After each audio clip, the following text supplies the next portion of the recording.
Edgar Berlanga is a fucking local boy. He's from Brooklyn. I'm here in northern New Jersey, not too far away, and he's a very, very explosive guy. Like, he is a very, very explosive young fighter.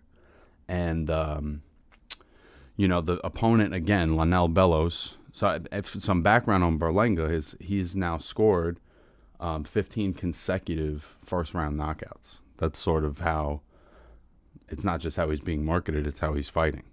And he's very patient, and he's very relaxed, and he's very technically sound. But he is also fighting guys that are overmatched, that are not really going to give him any kind of substantial resistance yet.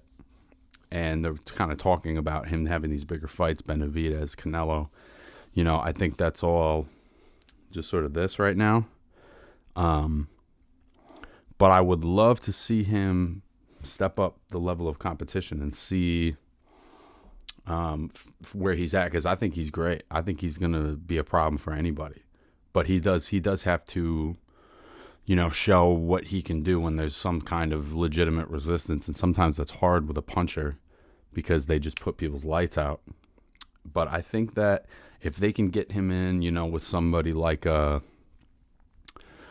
Andre Durrell or, Anthony Durrell, Uskadagi, Caleb Truax, somebody in that range of like the lower part of the top 15 of the division, because these guys he's fighting, I don't mean, there's no disrespect, it's just there's levels to this, and it's obvious that Berlanga has a substantial amount of talent. So I would love to see him, test that against somebody that can give him some resistance. If that person is out there, let's find out if that person's out there.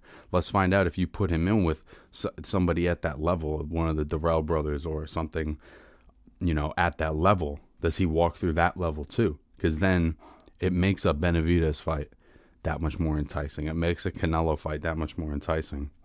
It's hard to know against the level of guys he's fighting now. I suspect, though, that he's probably going to be a top super middleweight sooner than later. That's just my opinion.